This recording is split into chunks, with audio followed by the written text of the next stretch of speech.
Okay, so I think we'll make a start.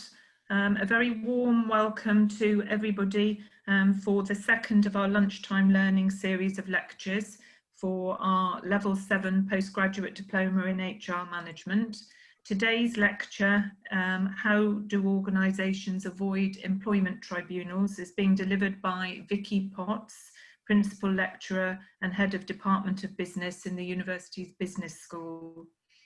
My name is Paula Harrison and I'm the coordinator of University Centre Telford, which is one of 3 regional learning centres of the University of Wolverhampton. I'm joined today by Vikki and also by my colleague Trevor Humphreys, who is the coordinator of our Stafford Centre.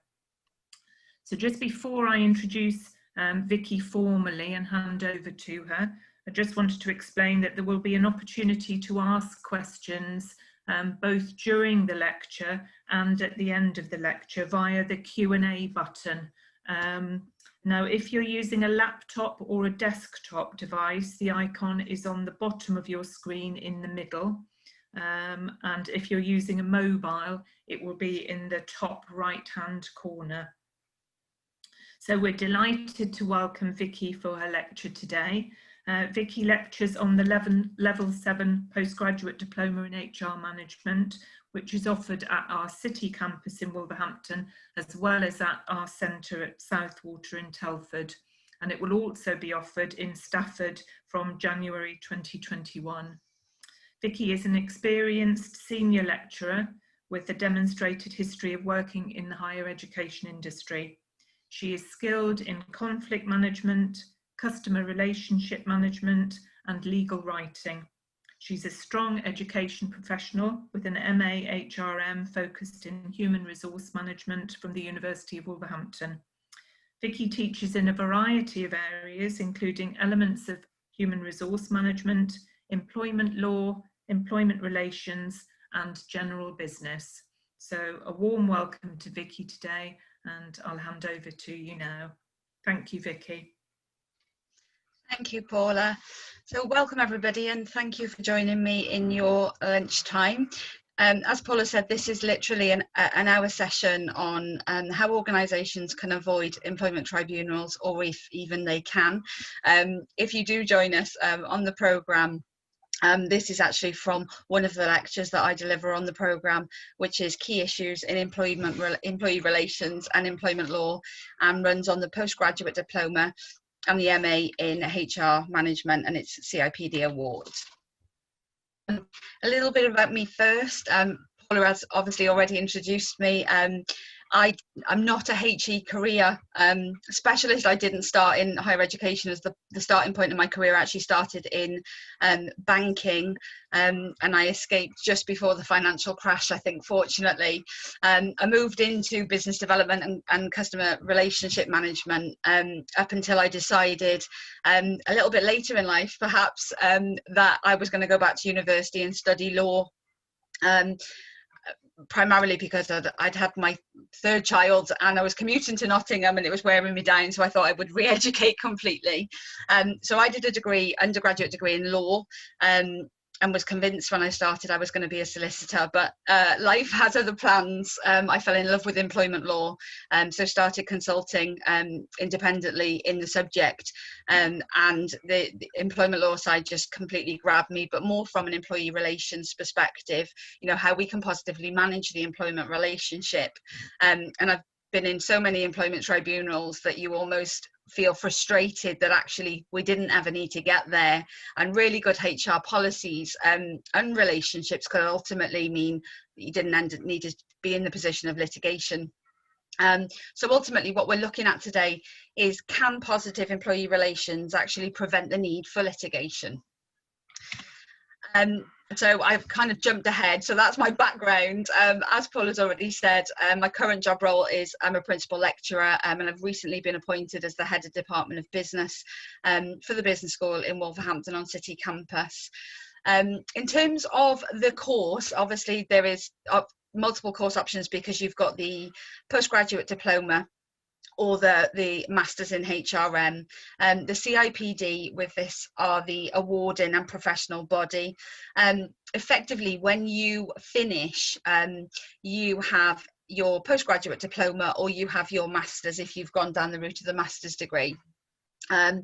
What happens is the CIPD don't actually do a dual award, so you don't get a CIPD qualification as such. Hang fire and I'll explain a bit more. You get your diploma from the University of Wolverhampton or your master's degree from the University of Wolverhampton. It's the equivalent of the level 7 CIPD qualification, so it's the highest award available via the CIPD. In terms of the qualification, I mean, people sometimes wonder, do I actually need to be doing a level 7 qualification?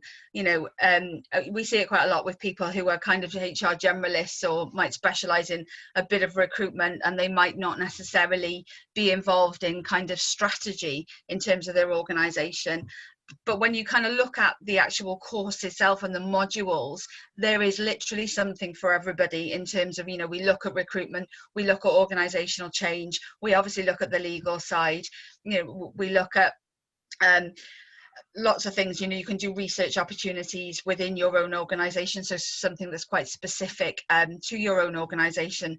So even though you might be thinking, oh, do I need a level 7 qualification, would, you know, a level 5 be enough? Actually, a lot of the time I think kind of go straight in at the top is a really good opportunity.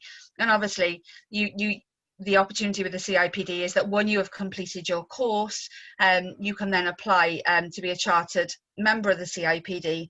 And in terms of recruitment, it's a massive thing, because generally any HR job you see advertised these days kind of asks for membership of the CIPD, which is kind of essential.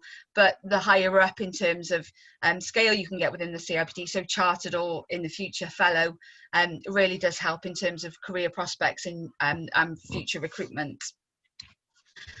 I'll tell you a little bit about the offer at University Centre Telford. Thank you, Vikki. So as I've explained already, University Centre Telford offers the Level 7 Postgraduate Diploma in HR Management. We're based in the centre of Telford, and we are a regional learning centre. We have a curriculum offer, which you can see there, which includes the course that I've just mentioned and that Vikki teaches on. We also offer the CIM certificate at level 4, which is digital and professional marketing. We offer 2 or 3 education courses for post-compulsory education, and also a BA top-up in special educational needs, disability, family and inclusion. And we host partner courses from Telford and Wrekin Council and from Telford College as well. Staff at the centre offer bespoke information, advice and guidance, both to mature students as well as those who are 16 to 18. We have lots of good relationships with local schools and colleges. We offer business support and host events and offer one-to-one business advice. We have very strong partnerships in the local community and engage in a lot of community engagement events, both large-scale events and local events. We have a very successful programme of public lectures, including these taster lectures, which we're running at the moment, and there'll be another one next week, which is the same time, Wednesday from 1 till 2. Alex Phillips from the business school will talk about how HR can take a lead on driving equality. So if you want to sign up for that, that's available. And we've also got something completely different on zombies coming up as well next Wednesday. And we continually consult to assess and define local demand. So we are constantly in touch with people locally, raising aspirations, finding out what's needed, and we then liaise with faculties within the university and look at current market building activity to expand our course offer. So that's University Centre Telford in the heart of Telford. Thanks, Vikki. I'll pass over to Trevor now to discuss Stafford. Thanks, Trevor. No worries, I'll be very quick. We're very similar to Paula over at Stafford, so we're one of the other regional learning centres. Again, based right in the centre of Stafford, next to where the public library is, County Council building, Staff's Place 2A. So again, we do all the same things that Paula talked about over at Telford, and our curriculum offer is based around, again, HR, level 7 diploma in HR management, CIM certificate, professional and digital, is what we're looking to do. And then we also do the foundation degree working with children in primary ed. So they're our main qualifications. Again, like Paula mentioned over at Telford, we run all our activities around these 4 pillars. So public lectures, workshops, we then have our adult short courses, so things like languages, British Sign Language, digital photography, digital media, loads of those sort of courses running. We then have our undergrad, postgrad, CPD courses, and then also our specialist clinics as well. So we run business startup programs, expert advice, and it's very much local learning for local people that you may not be able to get to any of the other campuses. So the option is you come straight out of work at the end of the day, have a little breather, and then you just relax and come into the centre in Stafford, which hopefully, say, we'll have all the qualifications running from January. So touch wood, and we'll go from there. Thank you. Thanks, Trevor. So when we talk about employee relations, ultimately we're talking about the relationship that exists between an employer and an employee. And if I was having this lecture session with you in the 1980s, I would be generally talking about that idea of collective relationships, because obviously trade unions were a lot stronger back then than they are now, sadly. But ultimately, when we talk about ER today, then we're talking about this move to an individual relationship, but very much centering around a relationship that's based on trust between the employer and the employee. Ultimately, the CIPD, which is obviously the awarding body for the course, are saying to us that if we can establish an environment where we have really positive employee relations, with good levels of involvement from our employees, employee commitment, and ultimately engagement, we can improve business outcomes. I'm going to throw a question out and just really quickly speed type for me. And Paula, if you could let me know some of the responses. What do you think the purpose is of HRM, or human resource management? What do you believe the purpose of that is? Okay, I'm looking at the Q&A. I'm hoping I get a few. Someone has just asked if we're going to look at delivering the qualification online in the future. Oh, that's a good question. Can we park that one and I'll come back to that in the end? Thanks, Vikki. And then unleashing the potential of people to benefit the business.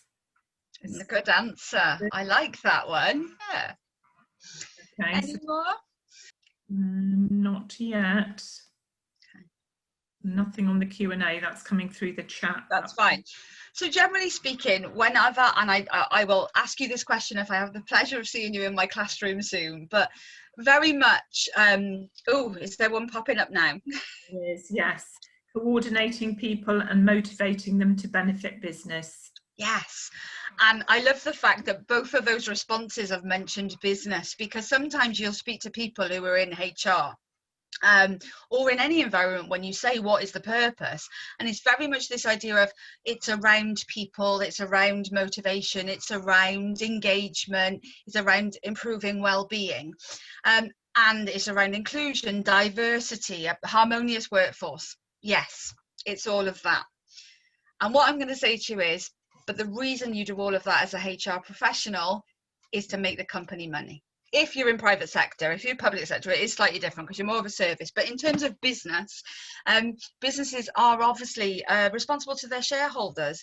So all of these things that we do with HR is ultimately trying to increase the bottom line. And I do struggle with that, but ultimately profit's not a dirty word. I won't get onto sustainability, but I promise if I teach you, I'll rant about it later on. But yeah, it's all of those, but it's recognizing for businesses, we often get questioned as HR professionals over how do we add value as a HR professional to a business, and HR is seen very much as you just spend money, you want to do away days, you want to do costly things that cost money, and you want to do these things to motivate. And it's like, listen to me, yeah, but we do all those things, and if we're allowed to spend money on those things, we will help your bottom line. But very much a lot of the time we find operational managers who kind of don't get the fluffy stuff. So it is about us being fluffy and trying to deliver this, relationship that's a really positive one, but ultimately is still saying that as a strategic HR professional, it's because I've got my eye on the bottom line and I know how to get those things, but at the same time, our staff working together to be able to contribute to that. So one of the ways that we really try and get our staff working is around employee engagement. I won't ask on this one, but what do we mean by engaged? But ultimately, there was a publication in 2009 by McLeod and Clark, and says that when we're talking about engagement, if managers can achieve an engaged workforce, it'll lead to organisational success and employee well-being. And what was interesting with this report, it was actually commissioned by the government. And you think to yourself, why are the government bothered about whether or not our employees are engaged? Because obviously, from a government point of view, for every business that's making money, so is the government. So there is very much a drive around trying to increase gross domestic product as a whole. So we want our employees in the UK to be engaged, so our businesses succeed. I'm not going to say it's cynical, so but ultimately for the tax system to do well, to be able to pass back and fairer society, but I won't dwell on that today. So when we're looking at engagement, we're talking about the benefit of bringing people together. So when we look at what the principal dimensions of engagement are, loads of studies will suggest that if you have engaged employees, you will have increases in productivity, you'll have increase in profit. If you have engaged employees, they're more likely to come to you with ideas, so you will have innovation. You'll be at the cutting edge of what your business does. Ultimately, if you have engaged employees, your customer satisfaction ratings will go up, and your customers are more likely to stay with you as well. And you might think to yourself, why is that? Well, the reality of the position is that, say for example, in a call center, if you've got somebody who really hates their job, have you ever rung a call center and you think, well, that person doesn't want to be on the phone? And these things actually impact customers. If you have engaged employees, they also have generally lower absence rates, their voluntary turnover, so employee turnover goes down. Sabotage and negative behaviours, that one person who whinges constantly about their job, and then everybody around them who generally might normally be quite engaged actually start listening to the negativity and kind of go at the same time. So actually we want to be able to get an engaged workforce for that reason. But when we look at the cost of sickness, we're talking about this bottom line. You have engaged staff have an average of 2.5 days on the sick per year, compared to 6.2 taken by disengaged staff. So if you're disengaged, you are definitely more likely to get to Friday and think, I don't feel well, or a Monday, it was a bit of a heavy weekend. The reality is, engaged employees, if you wake up with the sniffles one morning, you are more likely to go to work. You probably think, well, what's the link between that and tribunals, which is the point of the conversation today? The reality is, if you have engaged teams, they are more likely to communicate with you if there is a genuine problem, and you're more likely to have resolution, whereas those who are disengaged, if they have an issue that would normally be a grievance situation, they're more likely to leave and then create problems afterwards. So when we look at engagement, we kind of go, what drives engagement? So Holbeach and Matthews in 2012 say, we need to create connection. We need to really feel connected to the organisations that we work for. We want to be proud to work for our organisation. And one of the critical things, and I think for me, as I was an ER specialist, voice is one of the most important. So managers need to be able to listen to employees' views. And that's not only negative views, but when you're getting suggestions from staff on ways to improve things, you need to be listening. And you know what? You can't, with the best will in the world, deliver everything your staff are telling you, but the least you can do is communicate why you can't. You need to be able to treat your staff with as individuals and obviously support them. And you need to be really, really mindful of well-being. we're talking in an environment where we're all sat in the study because we're all working from home, and it's kind of being aware, you know, are we at the moment making touch points with our staff saying, how you doing? I know how isolating it can be. I am the complete extrovert, you've probably gathered that already, and being at home for me for 6 months has been soul destroying. If it wasn't for the team around me, I would really be struggling. In terms of scope, people want to have a job that almost has purpose, and that you give people opportunities to develop. So it really is around establishing that employment relationship that you can have these conversations about what somebody's future looks like. And again, linking back, that comes from treating somebody as an individual and not assuming that everybody has the same needs. So, you know, how else can we drive engagement? So as well as the ones I've discussed previously, that links to the idea of accomplishment, but autonomy. People want to be able to decide how they do the job. You know, micromanagement might work for some, a massive no-no for other people. You know, some people like the idea of set me a task and leave me to get on with it. Variety is another one. Some people will be happy to do the same task over and over and over again, so they're specialist in that and nothing else. Other people would be absolutely bored and therefore disengaged if they don't have a chance to do different things. Feedback, and feedback kind of for me goes in hand with reward and recognition. It is, you know, crucial that we are saying to our employees, you've done a good job, you know, well done. Actually, how did you think? Well, negatively, how did you think that went? So it doesn't have to be spun as a negative that you want to, you know, give criticism, but actually getting into conversations that we're comfortable to have for feedback. Again, massive issue around development. It's not for everybody. Some people don't want to progress, but actually for some people, the opportunity to develop, the opportunity to know that there's promotion prospects in place, all of these things will really help driving engagement.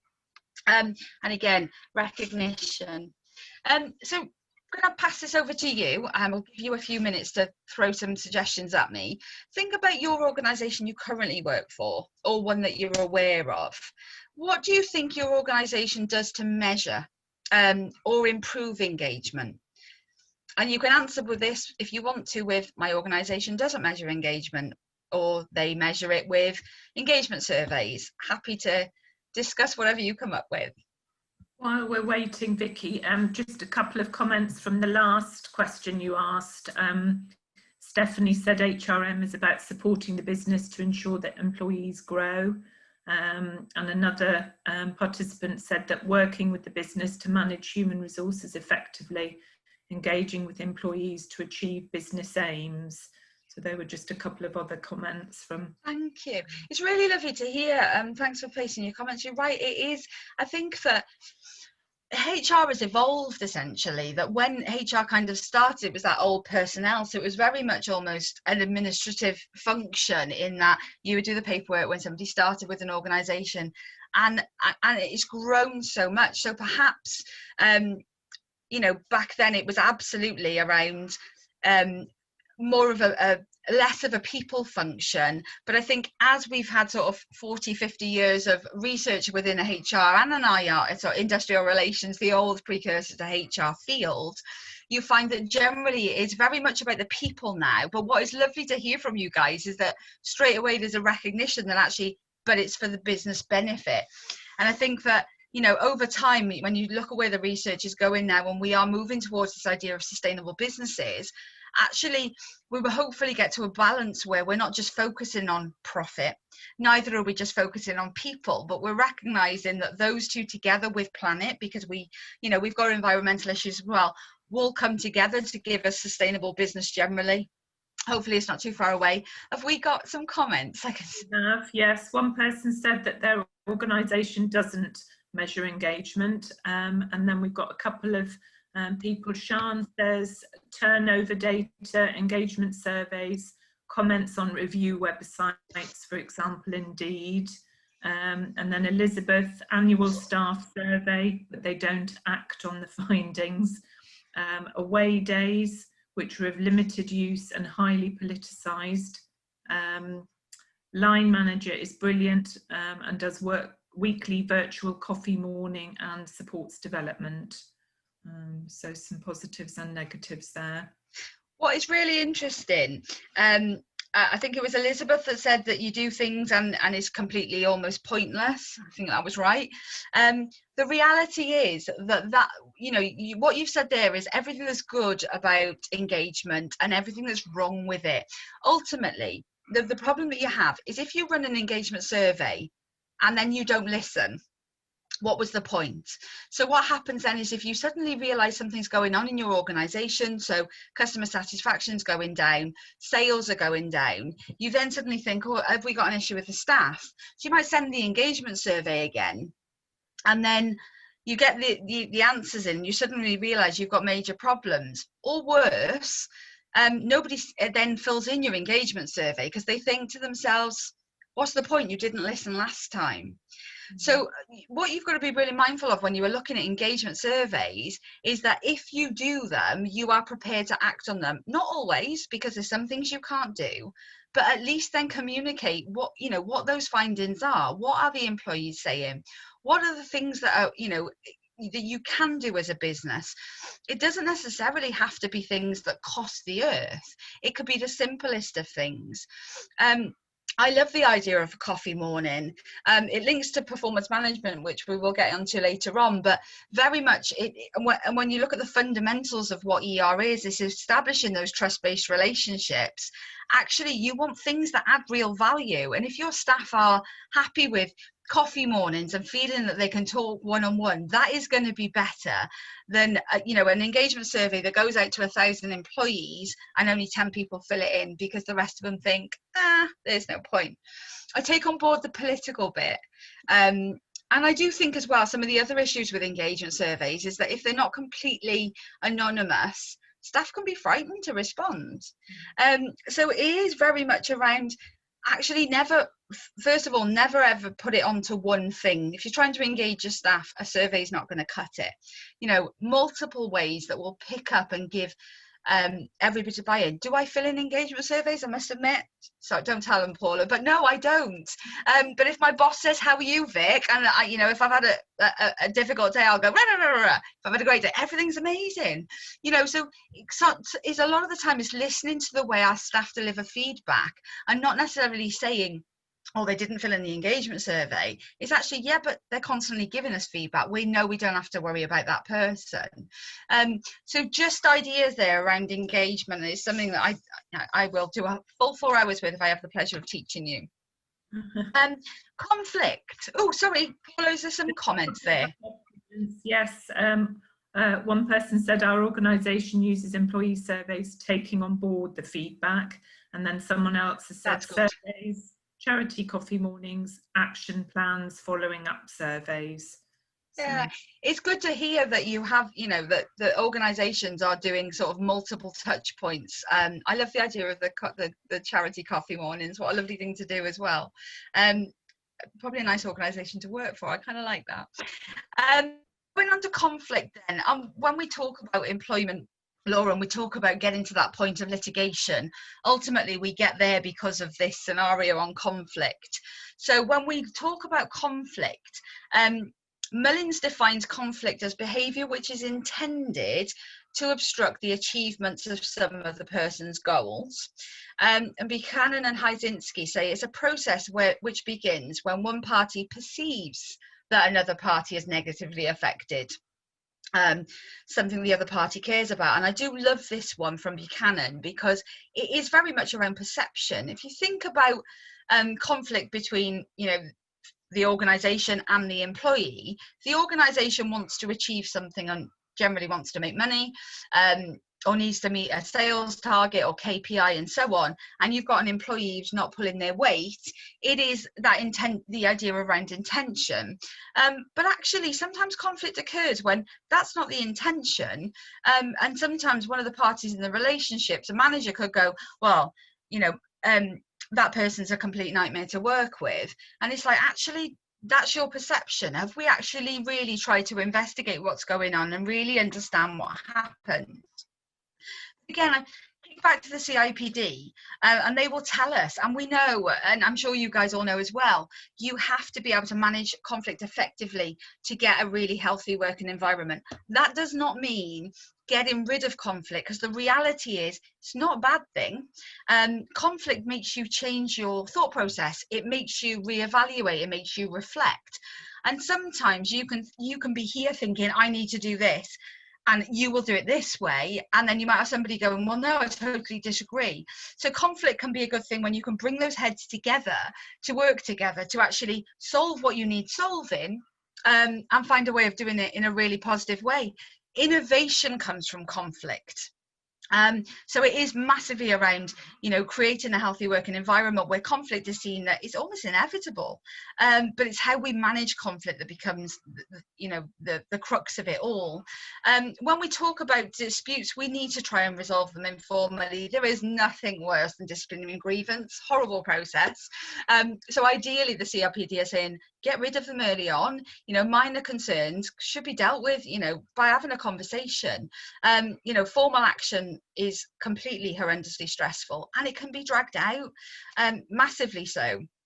I've worked for an organisation before for multiple reasons. People go on the sick when they get the disciplinary letter, but it's taken 9 months to get to the end of a disciplinary. And I think the person was on the sick because they were assuming they were going to get dismissed, and I don't think that was ever the intention. And it's ridiculous. It takes a lot of man hours. Don't get me wrong, informal is not the only way. If you were talking about really severe instances of things that we would class as gross misconduct, you need the formal procedures. So disciplinary and grievance becomes essential and protects both parties from in a legal perspective. But ultimately, it does come to the point that they are essential. ACAS, and the law tells you it's essential. ACAS have lots of guidance on it as well. But ultimately, having procedures in place can save money in an employment tribunal. And just to give you some sort of headline figures, I pulled it from the 2018 data. Depending on your claim category, so if you ended up in an employment tribunal, you would be looking at spending, the average claim pays out at between 6,500 and 15,000, depending on the nature of the claim. So whether it's unfair dismissal, constructive dismissal. But does anyone want to hazard a guess? Paula, sorry, this is not in the slides, but does anybody want to give me a guess on the highest award ever in an employment tribunal in the UK? So while you're typing, I'll just let you know this. The average legal fees to go to an employment tribunal for an organisation are between £8,000 and £30,000, depending on how involved the case is. When you factor in that most of the time HR managers are involved in the process of getting to an employment tribunal, it can take about 2 weeks to be able to pull together all of the documents you need and the evidence and the witness statements and pulling in people who need to attend tribunal as well. And suddenly you've kind of looked at a manager's cost of about £2,500 on top of legal fees for a solicitor or a barrister if it's really, really severe. And that's just one thing. The reality is an employment tribunal is public. So you go to an employment tribunal as an employer and you lose, and everybody, whoever looks at the tribunal pages, and if it's a really big case, it's all over the news. The reality is the damage it does to your brand is massive. And if you're suddenly trying to recruit people to work for your organisation and they get wind of it, they're thinking, yeah, I've seen that employment tribunal and they really don't look like a good organisation to work for. So actually it affects your talent pipeline. So it's really crucial. Paula, do you want to let me know on some figures? Yes, we've got 1 million and 1.5 million. Okay. You can pop your jaws closed now, hold them up. £4.5 million is the highest awarded in a UK employment tribunal. And even more shocking, NHS. Yeah. And when you look at the cost of a staff nurse who probably starts around 27,000, I think I worked it out once that you could have employed 212 nurses in our NHS for that. I mean, it was quite an extreme case. The amount of injury, personal injury to the claimant was massive. You can Google it. It was Sarah Michalak. She was a consultant and was treated so poorly. It was a harassment and victimization. It was a massive claim. But the reality is, so sometimes it's not just about having policies and procedures in place, but it's making sure that every member of staff in your organisation is aware of what is bullying, what's harassment, what's sexual harassment. So it's all these things as well. So it's definitely worth dealing with conflict. You need to have really clear dispute resolution procedures in place that all staff are aware about. Managers need to be trained in the process, because sometimes you can think you're absolutely clear on the process. You as a HR professional are absolutely clear on the process, and your line managers are something different. And ultimately, say for example with a dismissal, you might be dismissing somebody and there might be a fair reason, but if the process has not been followed, you could end up losing a tribunal. So a lot of the time what we do with HR is making sure that our staff are fully aware. If you have you're all HR professionals, you have those moments where you're thinking, oh God, that manager just doesn't know what he's talking about. That's our job to make sure that they do.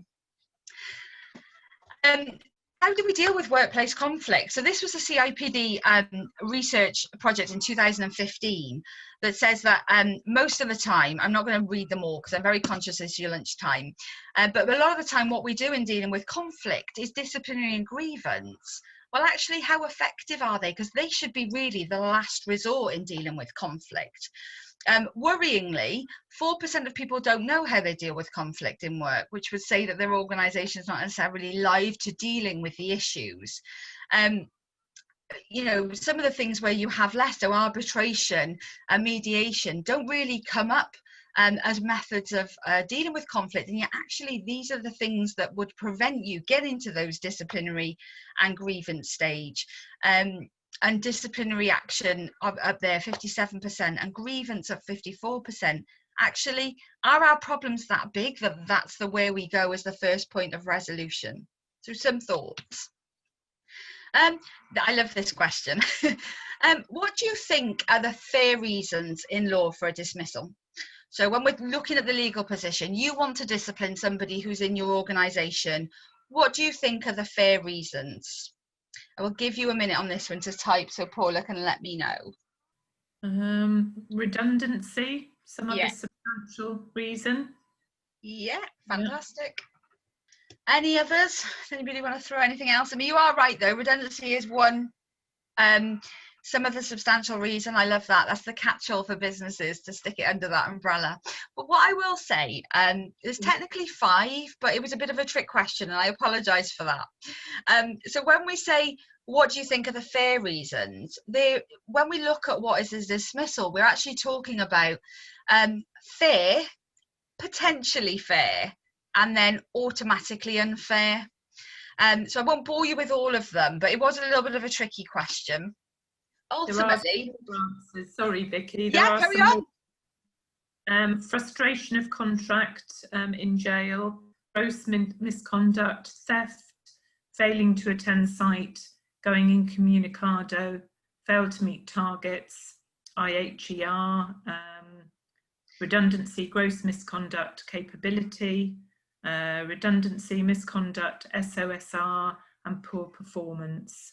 You're all amazing. Yeah, and it's all of those things. And the reality is, and hence the trick question, I said fair. And this comes down to this idea of potentially fair.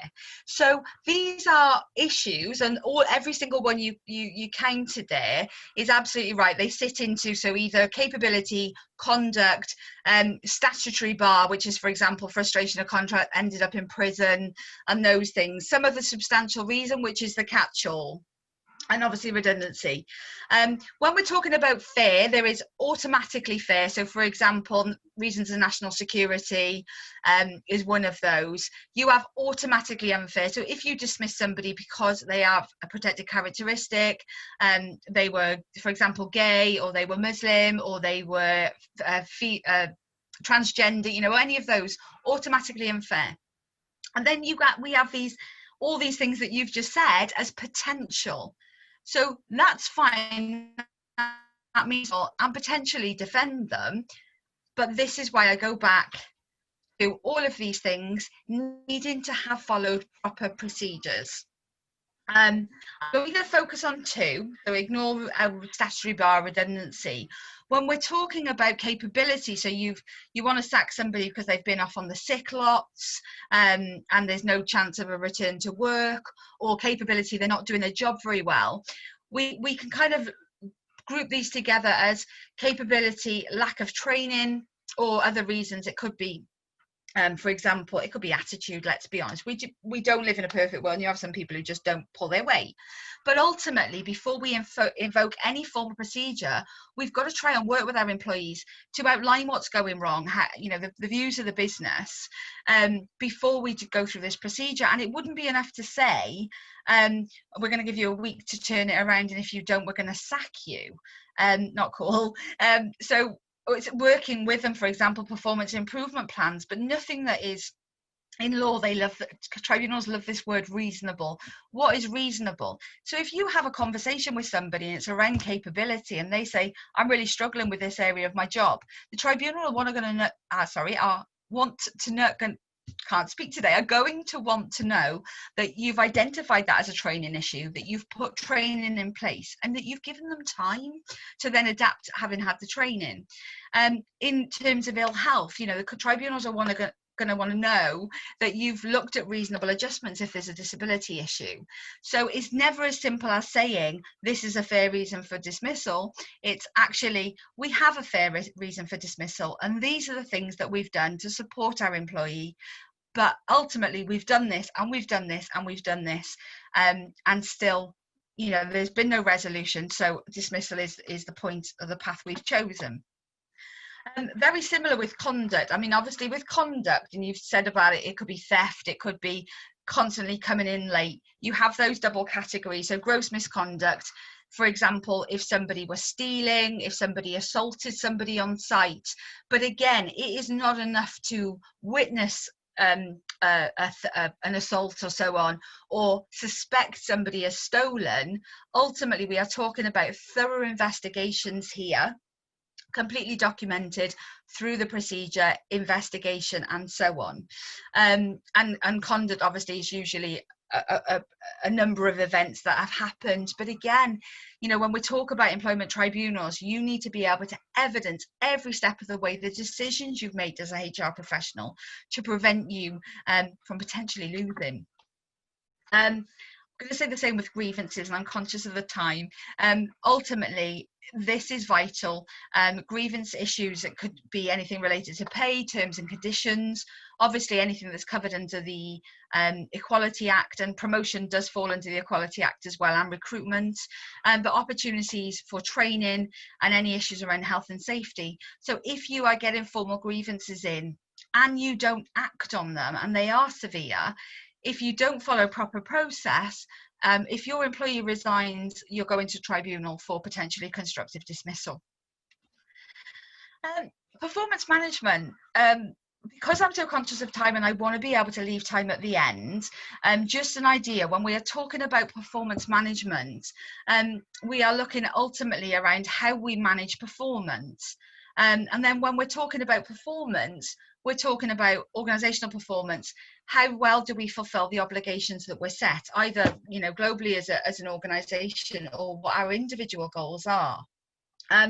Ultimately, if your business is not performing, it has massive implications for surviving. And worse, if your organization is not doing too well, but your competitor is, you'll probably go out of business even quicker. So we need to make sure our individuals know what we need from them, so that everybody working together meets the organizational requirements. Then when we're talking about that, what do we do when we identify that somebody is underperforming?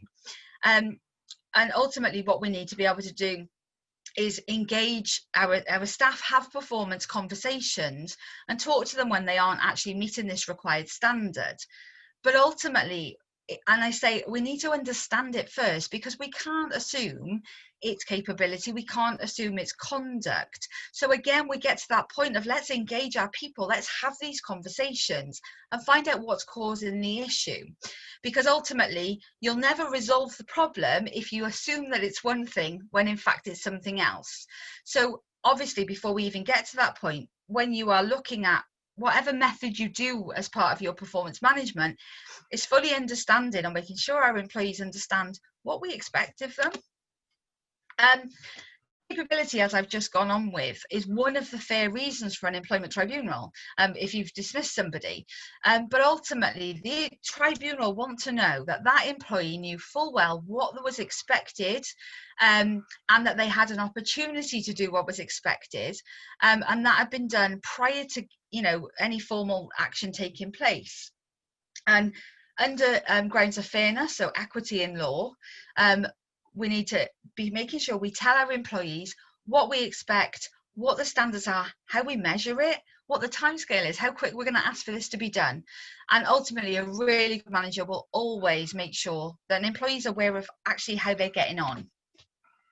Very often, there's lots of research done around non-performance, but research in 2002, which I still use now because I agree with a lot of this, says there's 4 main reasons for underperformance. An employee might not know what a manager wants them to achieve. We can control that. Lack of knowledge and skill, we can control that. Lack of resources, as in an employee might not have access to something they need, we can control that. So actually, a lot of the time with non-performance, we are blaming the employee when it's in our control. The last one there, the employee may not want to do it. That's a difficult matter because we're talking about behaviours and attitude then. But again, we can influence that as HR professionals.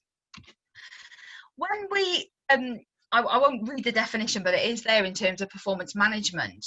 But there's lots of tools when we're talking about performance appraisal, performance management generally, and appraisal is obviously one of them. But I'm sure for you guys who work in HR now, or if you're an employee, you will have known the idea of appraisal, and it's that document that we shove in the drawer and we look at about a week before we're due to do it again. How relevant is it? You know, how much does it inform what we do, and how much does it, you know, really gee on somebody to be engaged in everything else? There is a lot of research going on at the minute around 360-degree feedback to kind of deal with some of the issues around appraisal. But it can be quite a lengthy task, but certainly it seems to be cutting edge now, if you like.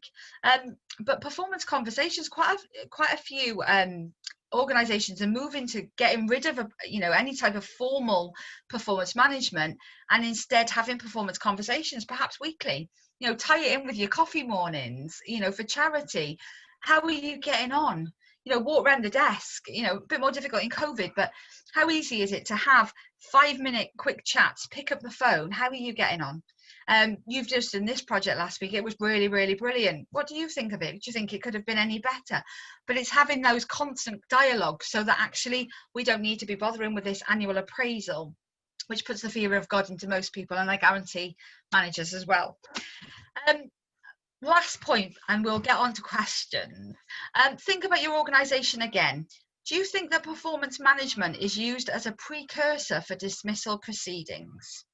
Is this the way it should be? So do you ever find that sometimes you find yourself in a HR situation, or even if you've been an employee and you've heard about your friends going through the process, where a manager has said, I want them gone, put them on a performance management, as though it's a tool? What do you think? One of the attendees has said yes and no. One has said yes it is, but it shouldn't be. Yeah, absolutely. And that it's a lovely point. I ask that question to most people and everybody says it's that precursor. Not always. I'm not saying, you know, we use performance management for the wrong purpose, but when we go back to that idea of how do we engage people or how do we motivate people, this is our toolkit for doing that.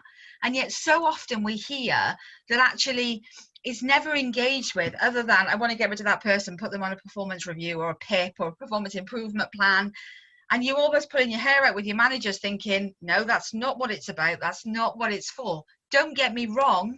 There are times you will exhaust these processes with people. You know, you'll try and motivate them. You'll give them every resource, that you'll give them training. You'll support them, and they might not be the right fit, and that's okay. So performance improvement plans, if you like, PIPs, are needed at that point. But actually, when we're talking about performance management, It should never be seen in a negative sense. It should have nothing to do with disciplinary. It should be about all the positive things that we're trying to do as line managers in terms of motivating, engaging, and really getting them to buy into what we're trying to achieve, supporting them, giving them goals. You know, some people are completely goal driven, and if you say that, you know, in a sales environment your budget is to get £50,000 this year, what do you think you could do 55? It's those conversations. So yeah, performance management, you know, I'm glad you've agreed that a lot of the time we do it as a negative, and absolutely it shouldn't be. Just another yeah. Yes, it is, but it shouldn't be, and it should be about development. Yes, linked to your PDPs, absolutely, it really should be, and sadly it isn't, and hopefully over time we will get the HR profession to the point where we're almost recognised as part of the strategic board in an organisation, and we can really get behind that idea. A very quick conclusion, and I'll throw it to questions. Can you prevent employment tribunals? No.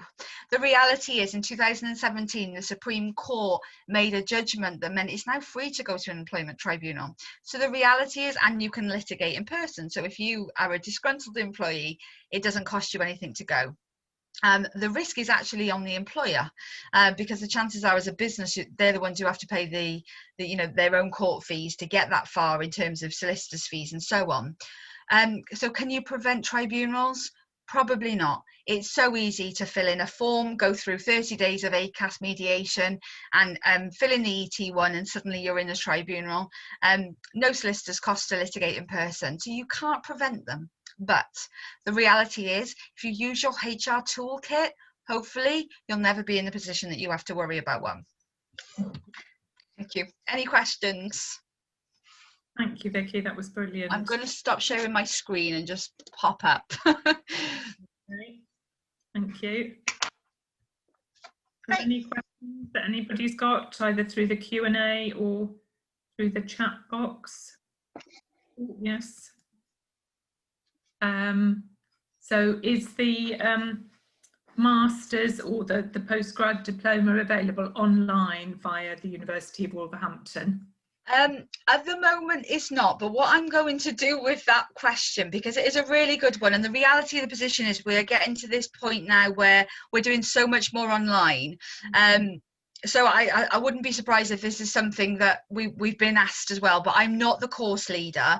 So Paula, I'm going to ask if you could take some email details on that one, and we will feed this back to the course leader, so we could get an answer for that one. Yeah, that's fine. And the same person says she absolutely needs to do this course. So you really, yes, I'm really biased because I did this course. You know, I never I never planned to teach. It was a complete accident, the best one of my life, I must admit.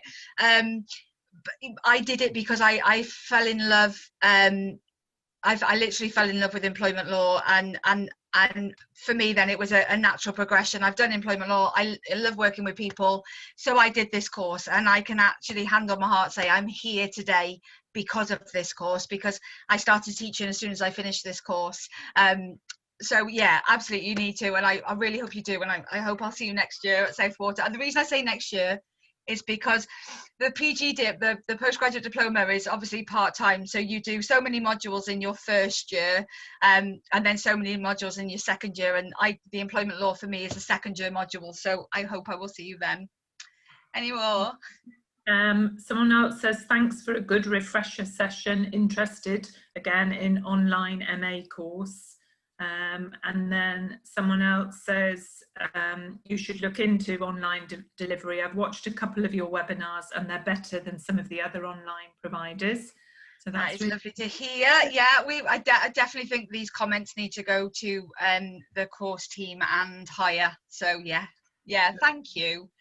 The person who asked about the online delivery originally says she's not HR, she's OH, so it's a progression for her. Someone else saying, what is the average length of time you would expect a person to complete this course, especially someone who has worked as an HRM for a number of years?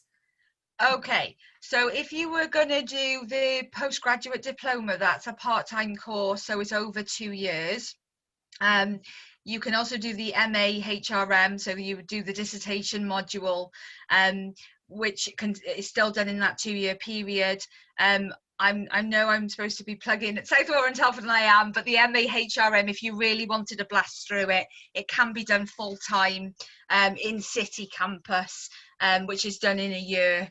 That is pretty hardcore if you are working full-time, and that's just experience. I was working when I did my MA HRM full-time, and I've got 3 children, so I was nearly divorced by the end of it, but it can be done.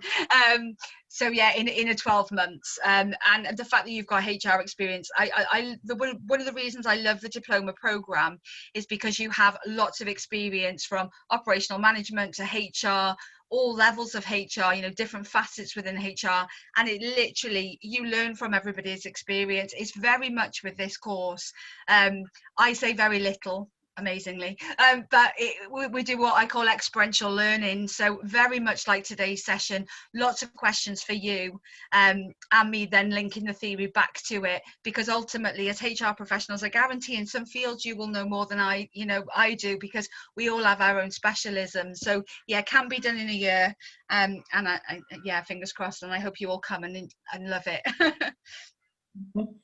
Some lovely thank yous, lovely session, excellent session. Vikki's personal experience is inspiring. A couple of people have got to dash off to other meetings. Me too. Really good feedback there. I think that's it for now. I think that's it, Vikki. Some really good feedback from people. Fantastic, thank you. I'm glad you've enjoyed it. I will rush off as well because I have another meeting. But if there are any queries, obviously I'm assuming Paula's email address is circulating somewhere. But yeah, and yeah, hopefully I will see you soon. Thank you very much, Vikki. Thanks, Vikki. Brilliant. Take care. Thank you to everyone who's joined us for this session. Thank you very much. Thanks for being so engaged. Thank you. Thank you, everybody. Bye. Bye-bye. Bye-bye.